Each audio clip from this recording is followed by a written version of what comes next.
வணக்கம். புட்டு செய்ய போறேன். குஸ்குஸ் எடுத்து வச்சிருக்கிறேன். 1 டெசிலிட்டர் குஸ்குஸ், 1/4 ஸ்பூன் சால்ட் போடுவோம். இதுக்குள்ள கொதிக்க சுடு தண்ணி விட வேணும். ஊறுற மாதிரி நல்லா காணும். 5 மினிட்ஸ் மூடி போட்டு வைப்போம். 5 நிமிஷம் ஆச்சு. அப்படியே ஊதி போய் இருக்குது. வெக்க வடிவா கிளறி விட்டுட்டு 2 டீஸ்பூன் உளுத்தம்மா குரக்கெண்ணா அரிசிமா எடுத்து வச்சுக்கிறேன். இதை இதுக்குள்ள போட்டு கிளற போறேன். அப்படியே புட்டு மாதிரி கோட் பண்ணி கொண்டு வரேன். இவ்வளவு புட்டு வந்திருக்குண்டு. சின்ன சின்ன கப்ஸுக்கு அவிக்க போறேன்.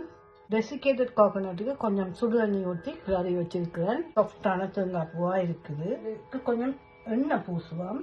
பச்சை முறையிலேயே பூசி விடலாம். கொஞ்சம் தேங்காய் பூ போடுவோம். இந்த புட்டை போடுவோம். தண்ணி நல்லா கொதிச்சுட்டுது. இந்த ஸ்டீமரோட இதுல வச்சு 5 மினிட்ஸ்க்கு ஆணுமா வீரத்துக்கு. 5 நிமிஷம் ஆச்சு. அவிஞ்சிட்டு புட்டு அவிஞ்சிட்டுது. மிச்ச புட்டை நான் டைரக்டா ஸ்டீமர்ல அவிக்க போறேன். இப்படி பேக்கிங் பேப்பரை கீழே போட்டிருக்கேன். புட்டை போடுவேன். தேங்காய் பூவை போடுவேன். இது கொஞ்சம் கெதி அவிஞ்சிடும். 5 நிமிஷம் ஆச்சு.